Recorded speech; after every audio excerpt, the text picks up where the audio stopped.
નવો મુદ્દા નંબર 1.1 અલિંગી પ્રજનન વિસ્તારથી સમજાવો.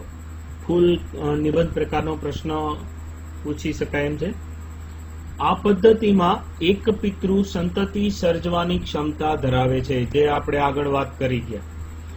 પરિણામે સર્જાતી સંતતિ, નવી સંતતિ એકબીજાના જેવી એટલે તેના પિતૃઓના જે લક્ષણો હોય એવા જ લક્ષણો ધરાવતી સર્જાય છે.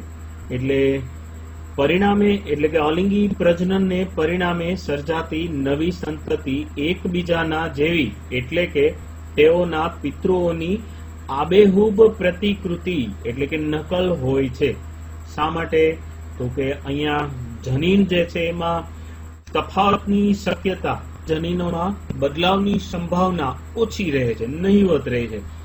એક જ પિતૃ છે તો એના જ જે જનીનો છે, જે પ્રકારના છે, જેવું બંધારણ ધરાવે છે, એ જ મુજબના જનીનો એના સંતતિને મળતા હોવાથી એ સંતતિ એના પિતૃની આબેહૂબ પ્રતિકૃતિ એટલે કે નકલ સ્વરૂપની હોય છે. ક્લોન લક્ષણો પ્રકારે જોઈ શકાય છે. માત્ર જાણકારી માટે આપણે થોડું આ ટૂંકમાં નકલ હોય છે એની વાત કરી લઈએ. તેનું કારણ પિતૃઓમાંથી જ જનીનો સંતતિમાં ઉતરી આવતા હોય છે. અહીં જન્યુઓના નિર્માણમાં જોવા મળતી વ્યક્તિકરણની ઘટના, ધોરણ 11 યાદ કરીએ, કોષ વિભાજન યાદ કરીએ, અર્ધીકરણ ક્રિયાને ધ્યાનમાં લો, પૂર્વાવસ્થા 1 ને ધ્યાનમાં લ્યો. આપણે એમાં વ્યક્તિકરણ વિશે અભ્યાસમાં આવી જાય છે. તો વ્યક્તિકરણની ઘટના અહીંયા થતી નથી. માટે કોઈ સંયોગિક કારણ સિવાય, બરાબર, કોઈ સંજોગો મળે એવા તો વાત જુદી છે. એટલે કોઈ સંયોગિક કારણ સિવાય જનીનોમાં બદલાવ આવતો નથી. માટે સંતતિને એક જ પિતૃના જનીનો મૂળભૂત સ્વરૂપે જ મળે છે અને એ જ જનીનો પોતાના લક્ષણો રજૂ કરે છે. તેથી પિતૃ અને સંતતિ એમ બંનેમાં સમાન લક્ષણોની જ સંભાવના રહે છે. તેથી પિતૃ અને સંતતિ મોટા ભાગે પરસ્પર પ્રતિકૃતિ જ બને છે. આગળ, જ્યારે કોઈ કારણે જનીનોમાં નાનો પણ બદલાવ આવે ત્યારે સંતતિઓ ભિન્નતા કે લક્ષણોનો તફાવત ઉદ્ભવે છે. એટલે કે સંતતિમાં આવનારા, વારસામાં ઉતરી આવનારા જે જનીનો છે એમાં થોડો પણ બદલાવ આવે તો સંતતિમાં એ બદલાવના આધારે મળતું લક્ષણ છે એ જુદું પડવા માંડે છે, જે અહીંયા ભિન્નતા તરીકે જોઈએ છીએ. તો સંતતિઓ ભિન્નતા કે લક્ષણોનો તફાવત ધરાવતી થાય છે. આગળ, અહીં બાહ્યાકાર અને જનીનિક રીતે સમાન સજીવો માટે જનીનિક પ્રતિકૃતિ, બાહ્યાકાર એટલે બહારની દેખાતી હોય એવી રચના, અને જનીનોમાં પણ સમાનતા હોય એવું, બરોબર, બહારના લક્ષણો પણ સમાન હોય, જનીનો પણ સમાન હોય આવું. તો બાહ્યાકાર અને જનીનિક રીતે સમાન સજીવો માટે એક શબ્દ વપરાય છે જેને જનીનિક પ્રતિકૃતિ એવું કહેવામાં આવે છે. અંગ્રેજીમાં ક્લોન તરીકે ઓળખવામાં આવે છે. આવું આપણે ઉદાહરણ રૂપ જોઈ શકાય છે. જેમ કે આ એક જ પિતૃ છે, યીસ્ટની આપણે વાત કરીએ છીએ, પિતૃકોષ છે, એમાંથી અહીંયા કલિકા તૈયાર થાય છે. એ વિકસી અને પછી પિતૃકોષથી આ કલિકા છૂટી પડે છે. તો અહીંયા આની પાસે આ કોષ કેન્દ્રમાં જે જનીનો હતા એ જ જનીનો, એની બીજી નકલ અહીંયા કલિકાને મળે છે. એ વિકાસ પામી અને આ કોષથી છૂટી પડી જશે ત્યારે આના નકલ જેવા જનીનો અહીંયા હોવાથી આ કોષમાં જેવા લક્ષણો હશે એવા જ લક્ષણો અહીંયા મળશે. તો આ બનનારા નવા કોષને આ પિતૃકોષની પ્રતિકૃતિ કહેવામાં આવે છે, કારણ કે જનીનો સમાન છે. આપણે જુદા જુદા સજીવ સમુદાયોમાં વ્યાપક રૂપે જોવા મળતું અલિંગી પ્રજનન કેવી રીતે થાય છે તે જોઈએ. અલિંગી પ્રજનન એક કોષી સજીવોમાં અને સરળ કક્ષાનું આયોજન ધરાવતી વનસ્પતિઓ તેમજ પ્રાણીઓમાં સામાન્ય છે, એટલે થતું જ રહે છે. એકકોષી સજીવોમાં અલિંગી પ્રજનન આપણે હમણાં જ યીસ્ટના કોષની વાત જોઈ ગયા. એક જ પિતૃ છે અને એમાં જે નવી સંતતિ ઉત્પન્ન થઈ એ અલિંગી પ્રજનન પ્રકાર કહેવાશે. તો એકકોષી સજીવોમાં પછી સરળ કક્ષાનું આયોજન ધરાવતા હોય એવી વનસ્પતિઓમાં અને પ્રાણીઓમાં પણ જોવા મળે છે અલિંગી પ્રજનન. આપણે કેટલાક ઉદાહરણ આગળ ઉપર જોશું. એકકોષી સજીવોમાં આપણે યીસ્ટ જોઈ ગયા, અમીબા જોઈ શકાય છે, પેરામિશિયમ જોઈ શકાય છે. આ સિવાય કેટલાક પ્રાણીઓની વાત કરીએ તો હાઇડ્રામાં પણ અલિંગી પ્રજનન જોઈ શકાય છે. આવા કેટલાક ઉદાહરણો આપણે ભવિષ્યમાં જોવાના છીએ. પ્રોટિસ્ટા અને મોનેરા સજીવોમાં પિતૃકોષ સમવિભાજનથી વિભાજન પામીને 2 કોષોનું સર્જન કરે છે. અહીંયા સમુદાયો ધ્યાનમાં લઈએ. પ્રોટિસ્ટા સમુદાય અને મોનેરા સમુદાય. આપણે ધોરણ 11માં યાદ કરીએ, બેક્ટેરિયા અને પ્રજીવો એને ધ્યાનમાં લઈને વાત કરીએ અને કોષ વિભાજન ચેપ્ટરને પણ યાદ કરીએ. તો પ્રોટિસ્ટા અને મોનેરા સજીવોમાં પિતૃકોષ સમવિભાજનથી બનનારા નવા કોષોમાં જનીનો એના એ જ આવે છે, આપણે એ ધ્યાનમાં લઈએ. તો સમવિભાજનથી વિભાજન પામીને 2 કોષોનું સર્જન કરે છે જે નવા સજીવ તરીકે એટલે કે સંતતિ તરીકે વર્તે છે. બાજુમાં દર્શાવેલી બંને આકૃતિઓ જુઓ. આ યીસ્ટની આકૃતિ આપણે હમણાં જોઈ ગયા. એની નીચે અમીબાની વાત કરીએ. આ અમીબા કોષ છે, એમાં આ કોષ કેન્દ્ર છે. હવે આ અમીબા કોષમાં ધીરે ધીરે કોષ વિભાજન શરૂ થાય છે. અહીંયા એના આકારમાં ફેરફાર થાય છે. કોષ કેન્દ્ર જે છે એ 1 માંથી 2 બનવા લાગે છે. એની પ્રક્રિયા શરૂ થાય છે. પછી ધીરે ધીરે એમાં જીવરસનું વિભાજન અહીંથી શરૂ થાય છે અને 2 નાના કોષો વચ્ચે ભાગ સાંકડો થતો જાય છે અને અંતે એ ભાગ છૂટો પડી અને 2 બાળ કોષો, અમીબાના બાળ કોષો તૈયાર થાય છે. બરાબર. તો આ એક આપણે ટેક્સ્ટબુક આધારિત ઉદાહરણ જોઈએ. આ સિવાય વાસ્તવિક ઉદાહરણને પણ ધ્યાનમાં લઈએ.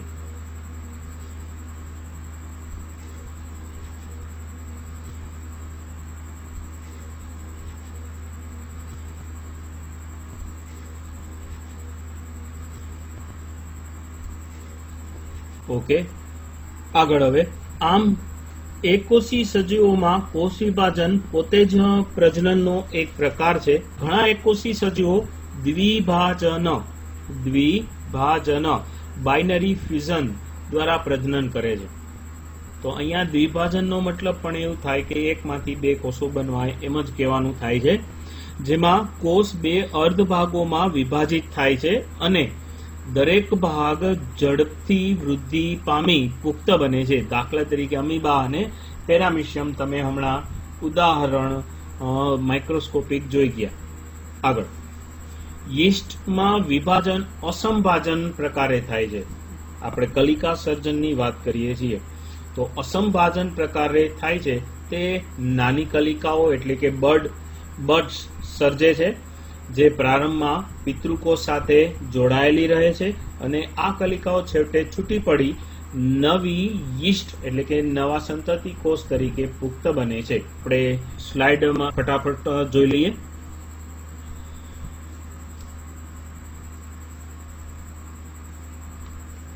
આગળ વધીએ.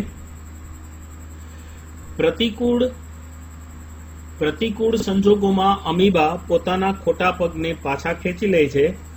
એના અનિયમિત આકારથી જે રચનાઓ તૈયાર થાય છે એ રિટર્ન પોતાના તરફ ખેંચી અને સામાન્ય રીતે ગોળાકાર જેવી કે લંબગોળ જેવી આકારની રચના ધારણ કરે છે.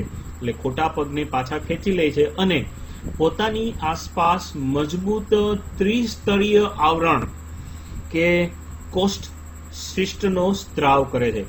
મજબૂત ત્રિસ્તરીય આવરણ, 3 સ્તર બને એવું એક આવરણ તૈયાર કરે છે, જેને કોષ્ઠ આવરણ પણ કહે છે. એટલે એ આવરણ તરીકે અહીંયા સ્ત્રાવ થાય છે એવું કહેવાનું છે. કોષ્ઠનો સ્ત્રાવ થાય છે. આ ક્રિયાને કોષ્ઠન તરીકે ઓળખવામાં આવે છે.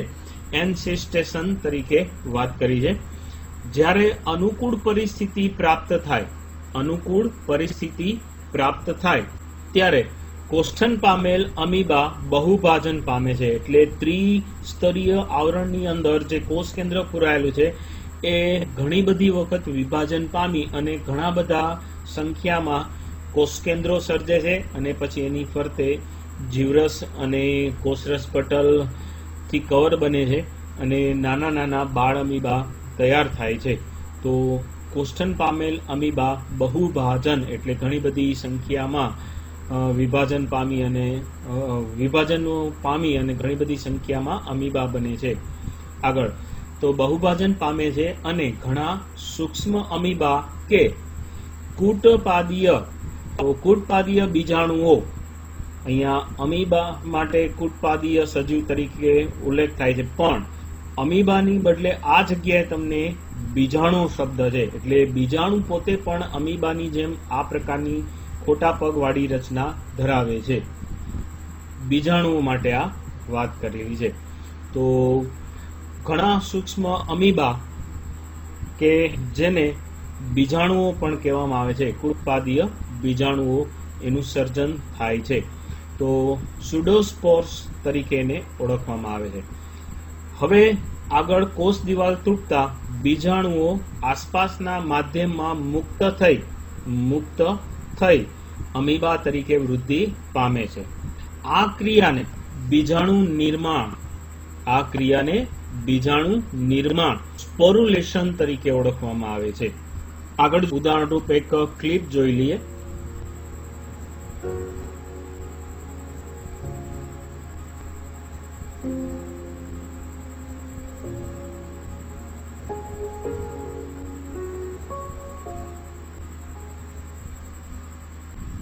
આગળ વધીએ હવે. ફૂગ સૃષ્ટિના સભ્ય અને લીલ જેવી સરળ વનસ્પતિઓ વિશિષ્ટ અલિંગી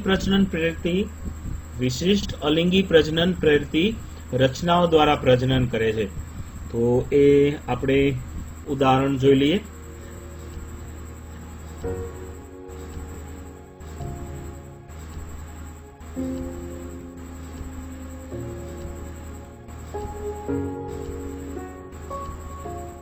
રચનાઓ પૈકી ચલ બીજાણુઓ સર્વસામાન્ય છે. ચલ બીજાણુઓ એ કેટલાક લક્ષણોથી એને ઘણો ચલ બીજાણુ કહેવામાં આવે, જેમ કે એમાં કશાની હાજરી, તંતુમય કશાની હાજરી હોવી, જેને કારણે માધ્યમમાં ચલિત એટલે કે સ્થાનાંતરણ કરી શકે એવી લાક્ષણિકતા ધરાવે છે. તો આ રચનાઓ પૈકી ચલ બીજાણુઓ સામાન્ય છે, જે સૂક્ષ્મદર્શી અને ચલિત રચના છે. આપણે સ્ક્રીન ઉપર એ જોઈ લઈએ.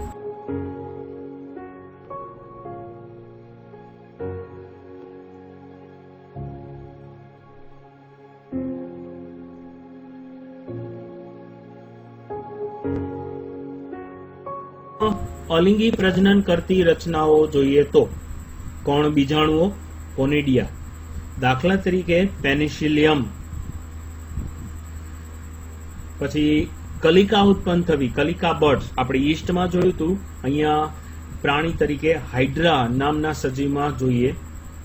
અને અંતઃ કલિકાઓ, જેમ્યુલ્સ. દાખલા તરીકે વાદળીમાં આ કલિકાઓ તૈયાર થાય છે. તો આ કણ બીજાણુઓ પેનિસિલિયમ નામની ફૂગમાં, પછી કલિકા તૈયાર થવી હાઇડ્રા સજીવમાં, અને અંતઃકલિકા આ બાહ્ય કલિકા છે, અને આ અંતઃકલિકા એ સ્પોન્જિલા વાદળીમાં જોવા મળે છે. અંતઃકલિકાને જેમ્યુલ્સ કહેવામાં આવે છે. આપણે સ્ક્રીન ઉપર નજર કરી લઈએ.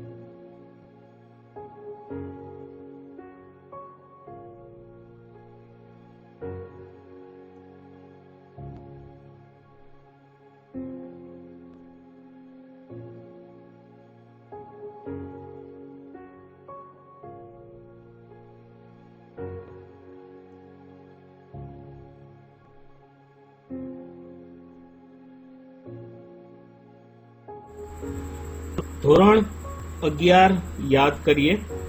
વાનસ્પતિક પ્રજનન પણ એક પ્રકારનું અલિંગી પ્રજનન જ છે. આપણે કેટલાક ઉદાહરણ ભણી ગયા છીએ એમાં. તો આ એક પ્રકારનું અલિંગી પ્રજનન છે. જેમ કે કલિકાઓ સર્જવી, પાનફૂટીના પર્ણમાંથી કલિકાઓનું સર્જન થવું, કક્ષ કલિકાઓમાંથી નવા છોડનું સર્જન થવું વગેરે વગેરે આપણે ભણી ગયા છીએ. તો આગળ વાનસ્પતિક પ્રજનન પણ એક પ્રકારનું અલિંગી પ્રજનન છે. કારણ કે દરેક વાનસ્પતિક પ્રસર્જકો એટલે સર્જન કરતા હોય, પ્રજનન ક્રિયામાં ભાગ લેતા હોય અને સર્જન કરતા હોય એવા દરેક વાનસ્પતિક પ્રસર્જકોમાં તેના પિતૃઓના ફેરફાર વિહીન જનીનો પ્રાપ્ત થાય છે. આપણે આ શરૂઆતમાં અભ્યાસ કરી ગયા. અલિંગી પ્રજનનમાં જે જનીનો વારસામાં આવે છે એ જનીનોમાં કોઈ ફેરફાર થતો નથી, સિવાય કે કોઈ સંજોગો અનુસાર ફેરફાર થતો હોય, કોઈ પર્યાવરણીય પરિબળો કે સ્થાનિકમાં રચનામાં આવનારા ફેરફારો વગેરે. તો ફેરફાર વિહીન જનીનો પ્રાપ્ત થાય છે. તેથી ઉત્પન્ન થતી વનસ્પતિઓ ક્લોન, આપણે જનીનિક પ્રતિકૃતિને ધ્યાનમાં લઈએ, ક્લોન એટલે કે પ્રતિકૃતિ હોય છે. અને તે પ્રસર્જકો ભવિષ્યમાં નવી સંતતિ એટલે કે વ્યક્તિગત સજીવ બને છે. પ્રાણીઓ અને અન્ય સરળ સજીવોમાં અલિંગી શબ્દ સુસ્પષ્ટ રીતે વપરાય છે. બરાબર. જો પ્રાણીઓ અને અન્ય સજીવોમાં અલિંગી શબ્દ સુસ્પષ્ટ રીતે વપરાય છે, જ્યારે વનસ્પતિઓમાં સામાન્ય વાનસ્પતિક પ્રજનન શબ્દ વારંવાર વપરાય છે. અહીંયા ધ્યાનમાં રાખીએ, વનસ્પતિમાં વાનસ્પતિક પ્રજનનની વાત કરી છે, અલિંગી પ્રજનનની વાત નથી કરી. વનસ્પતિઓમાં વાનસ્પતિક પ્રજનન અલિંગી પ્રજનનને બદલે વધુ વપરાય છે. વનસ્પતિઓમાં વાનસ્પતિક પ્રજનનની રચનાઓ જેવી કે ભૂસ્તારી, ગાંઠામૂળી, અધોભૂસ્તારી, ગ્રંથિ, ભૂસ્તારિકા અને કંદ વગેરે જેવી નવી સંતતિ સર્જવાની ક્ષમતા ધરાવતી રચનાઓ છે. પ્રજનનની આ રચનાઓ છે જેને સ્ક્રીન ઉપર આપણે જોઈ લઈએ. ટેક્સ્ટ બુકમાં આકૃતિ 1.4 મુજબ ઉદાહરણ આપેલા છે, આપણે સ્ક્રીન ઉપર જોઈ લેશું. આ રચનાઓને વાનસ્પતિક પ્રસર્જકો કહેવામાં આવે છે. તો સ્ક્રીન ઉપર નજર કરી લઈએ.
સ્વાભાવિકપણે આ રચનાઓના સર્જનમાં એક જ પિતૃ ભાગ લે છે, એટલે કે બે પિતૃઓ ભાગ લેતા નથી. તેથી તેમાં સમાવિષ્ટ પ્રક્રિયા અલિંગી છે. એટલે આ જે ભૂસ્તારીથી માંડીને ઉદાહરણ જોઈ ગયા એ બધા અલિંગી પ્રજનનની ક્રિયાઓ થાય છે. આગળ કેટલાક સજીવોમાં સજીવ દેહ એટલે કે શરીર અલગ ભાગો કે ટુકડાઓમાં તૂટીને વિભાજિત થાય છે, જે દરેક ટુકડા પુખ્ત પ્રાણીમાં ફેરવાય છે અને આ દરેક ટુકડાઓ નવી સંતતિ સર્જવાની ક્ષમતા ધરાવે, એટલે કે એ પુખ્ત બને છે અને ફરી પ્રજનન કરે છે અને નવી સંતતિ સર્જન કરે છે. તો ટુકડાઓ પુખ્ત પ્રાણીમાં ફેરવાય છે. ટુકડાઓ બરોબર, કોઈ સજીવના શરીરના ટુકડા થાય છે અને આ તૂટી ગયેલા વિભાજિત થયેલા ટુકડાઓ પુખ્ત પ્રાણીમાં ફેરવાય છે અને પ્રજનન કરે છે, એટલે કે સંતતિ સર્જવાની ક્ષમતા ધરાવે છે. બરોબર, તો આ પણ એક અલિંગી પ્રજનનનો ભાગ ગણવામાં આવે છે. દાખલા તરીકે, ઉદાહરણ તરીકે હાઇડ્રા, પ્લેનેરિયા અને સ્ટારફિશ જે પ્રાણીઓ એવા છે કે જેના ટુકડાઓ પણ નવી સંતતિનું સર્જન કરી શકે છે. આપણે આ પણ અલિંગી પ્રજનનનો એક પ્રકાર જ છે, જેને અવખંડન તરીકે ઓળખવામાં આવે છે. તો શરીર દેહના ટુકડા થવા અને દરેક ટુકડો પુખ્ત પ્રાણીમાં ફેરવાય અને સંતતિ સર્જવાની ક્ષમતા ધરાવે, તો આ પ્રજનનનો પ્રકાર એ અવખંડન કહેવાય છે. આપણે સ્ક્રીન ઉપર પ્લેનેરિયા માટે એ નજર કરી લઈએ.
આગળ વધીએ. જળાશયોમાં શાપ એટલે ખરાબ થવું એ મુજબનું શાપ, શ્રાપ તરીકે આપણે સામાન્ય રીતે એ શબ્દનો ઉલ્લેખ કરતા હોઈએ છીએ. અંગ્રેજીમાં અર્થ આપેલો છે શ્રાપ, હાલાકી, કર્જ જેવા નામથી આપણે ઓળખીએ છીએ. તો જળાશયોમાં શાપ અથવા તો બીજા એક નામથી ઓળખાય છે terror of Bengal. Terror of Bengal થી જાણીતી અને સ્થગિત એટલે સ્થિર એવું સ્થગિત પાણીમાં ઉગતી વનસ્પતિ જળકુંભી છે. આ વનસ્પતિને આપણે ઘણી જગ્યાએ જોઈ હોય છે. સામાન્ય રીતે પાણીમાં તરતી અને પાણીની પૂરી સપાટી ઉપર ફેલાઈ જતી વનસ્પતિ છે, જે મોટા ભાગમાં અતિક્રમણ પામતા નિંદણ પૈકીની એક છે. નિંદણ બિનજરૂરી વધારાનું ઉગી નીકળતું ઘાસ અથવા વનસ્પતિ કે જેને દૂર કરવી પડે એમ હોય એવી વનસ્પતિઓને સામાન્ય રીતે નિંદણ કહેવામાં આવે છે. તો સ્થગિત પાણીમાં ઉગતી વનસ્પતિ જળકુંભી જે મોટાભાગના અતિક્રમણ પામતા નિંદણ પૈકીની એક છે. તે પાણીમાંનો ઓક્સિજન પણ દૂર કરે છે અને ઓક્સિજન દૂર થવાને કારણે માછલીઓ અને અન્ય સજીવો કે જે ઓક્સિજન આધારિત હોય એ મૃત્યુ પામે છે. આ વનસ્પતિનો ભારતમાં પ્રવેશ તેના સુંદર પુષ્પો અને પર્ણના આકારને કારણે કરવામાં આવેલો, એટલે ભારતમાં પ્રવેશ થવાનું કારણ એ વનસ્પતિના સુંદર પુષ્પો અને પર્ણનો આકાર ગણવામાં આવે છે. આ વનસ્પતિ ઘટનાકીય દરે ફેનોમેનલ રેટ વાનસ્પતિક પ્રજનન કરી ખૂબ જ ઝડપથી પાણીની સપાટી પર છવાઈ જાય છે, જેનાથી છુટકારો પામવો ખૂબ અઘરો છે.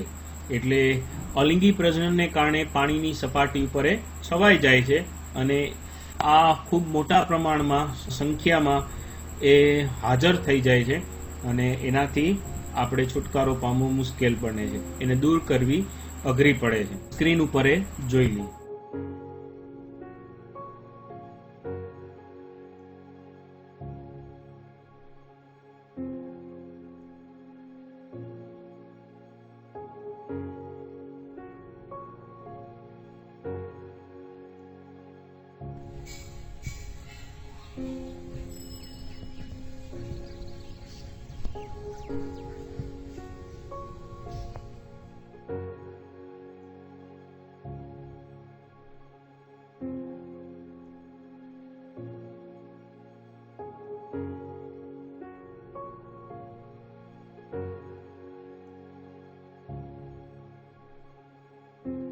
આગળ બટાટા, શેરડી, કેળા, આદુ, ડહાલિયા કેવી રીતે ઉછેરવા માટે વાનસ્પતિક પ્રજનનનો ઉપયોગ કરવામાં આવે છે. બરોબર, તો અહીંયા બટાટા, શેરડી, કેળા, આદુ, ડહાલિયા આ બધી વનસ્પતિને સામાન્ય રીતે કૃષિ આધારિત ધ્યાનમાં લેવાય છે અને ખેતરમાં ખૂબ મોટા પ્રમાણમાં આવી વનસ્પતિઓ કે બાગાયતી તરીકે વનસ્પતિઓને ઉછેરવામાં આવે છે. તો આ વનસ્પતિઓના આવા ઉછેર માટે વાનસ્પતિક પ્રજનનનો સહારો લેવામાં આવે છે. તો આ એક વેપારિક ધોરણે પણ જોવામાં આવે છે. બટાટાના ગ્રંથિલ પરની કલિકાઓ એટલે કે આંખ, ખાંચાખૂચી જેવી રચના હોય છે. તો બટાટાના ગ્રંથિલ પરની કલિકાઓ એટલે કે આંખ, પછી કેળ અને આદુની ગાંઠામૂડીમાંથી નવા છોડને વિકસાવે છે. તો બટાટાના ગ્રંથિલ એટલે બટાટું પોતે, એના ઉપરની જોવા મળતી આંખ, એમાંથી નવા છોડ બને છે. બરાબર, પછી કેળ અને આદુની ગાંઠામૂડી, મૂળભૂત જે વનસ્પતિનું પ્રકાંડ છે એના આજુબાજુ જોવા મળતી રચના ગાંઠામૂડી તરીકે વિકસે છે. તો આદુ અને કેળમાં ગાંઠામૂડીમાંથી નવા છોડ વિકસે છે. આ વનસ્પતિઓમાં જ્યારે તમે કાળજીપૂર્વક પ્રાંકુર એટલે કે નવી વનસ્પતિ જે તૈયાર થતી હોય એ કાળજીપૂર્વક પ્રાંકુર એટલે કે નવી વનસ્પતિના સર્જનની જગ્યા નક્કી કરો, જુઓ, શોધો, ત્યારે તમે નોંધશો કે તે રૂપાંતરિત પ્રકાંડમાં રહેલી ગાંઠો એમાંથી ઉત્પન્ન થાય છે. તો અહીંયા કેટલીક ગાંઠો હોય છે અને એમાંથી નવા છોડ ઉદ્ભવે છે. જ્યારે આ ગાંઠો નોટ્સ એટલે કે આ ગાંઠો ભીની જમીન કે પાણીના સંપર્કમાં આવે છે ત્યારે મૂળ અને નવા છોડને વિકસાવે છે. તો આ રીતે વાનસ્પતિક પ્રજનન થાય છે. આ જ રીતે પાનફૂટીના પર્ણની કિનારીએ રહેલી ખાંચોમાંથી અસ્થાનિક કલિકાઓ ઉત્પન્ન થાય છે. પાનફૂટીના પર્ણની કિનારીઓ ઘણા લોકોએ જોયેલી હશે. પાનફૂટીના પર્ણની કિનારીએ રહેલી ખાંચોમાંથી અસ્થાનિક કલિકાઓ ઉદ્ભવે છે. આ અસ્થાનિક કલિકાઓ કેટલોક વિકાસ ત્યાં જ પામે છે અને પછી ત્યાંથી જમીન પર ખરી પડે છે અને તેમાંથી નવા છોડ વિકસે છે. તો આ અસ્થાનિક કલિકાઓ એ અલિંગી પ્રજનન માટે એક મહત્વનો ભાગ ભજવે છે. આપણે સ્ક્રીન ઉપર એ જોઈ લઈએ. તો આ મુજબની અલિંગી પ્રજનનની રચનાઓ એટલે કે આ જે અલિંગી પ્રજનનની ક્ષમતાઓ છે એનો બહોળા પ્રમાણમાં ઉપયોગ વનસ્પતિઓના વ્યાપારિક ધોરણે, આપણે આદુ, બટેટા વગેરેની વાત કરી ગયા, તો બહોળા પ્રમાણમાં ઉપયોગ વનસ્પતિઓના વ્યાપારિક ધોરણે ઉત્પાદન કે પ્રસર્જન માટે માળીઓ એટલે બગીચો સંભાળનારા હોય એ ધ્યાન રાખવાવાળા, બગીચો તૈયાર કરવાવાળા વગેરે વગેરે, તો પ્રસર્જન માટે માળીઓ કે ખેડૂતો દ્વારા કરવામાં આવે છે. વ્યાપારિક ધોરણે ઉત્પાદન કે પ્રસર્જન માટે ખૂબ મોટા પ્રમાણમાં ઉપયોગ માળીઓ અને ખેડૂતો દ્વારા કરવામાં આવે છે.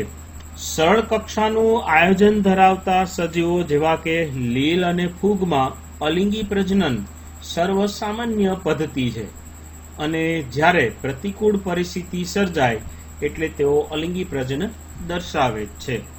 ઉચ્ચ કક્ષાની વનસ્પતિઓ દ્વારા અલિંગી એટલે કે વાનસ્પતિક તેમજ લિંગી પ્રજનન દર્શાવવામાં આવે છે. ઉચ્ચ કક્ષાની વનસ્પતિઓ દ્વારા અલિંગી એટલે કે વાનસ્પતિક પ્રજનન તેમજ લિંગી પ્રજનન બંને દર્શાવવામાં આવે છે. તો કેટલીક વનસ્પતિમાં પરાગનયનની ક્રિયા લિંગી પ્રજનનનો ભાગ છે, તો એમાં અન્ય ભાગો દ્વારા અલિંગી પ્રજનન થતું પણ જોવા મળે છે.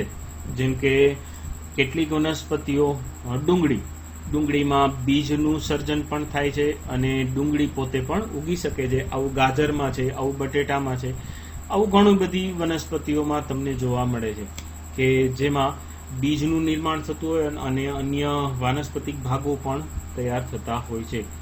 તો બરાબર, અલિંગી તેમજ લિંગી પ્રજનન દર્શાવવામાં આવે છે. જ્યારે બીજી બાજુ મોટાભાગના પ્રાણીઓમાં માત્ર લિંગી પ્રજનન જ જોવા મળે છે. અસ્તુ.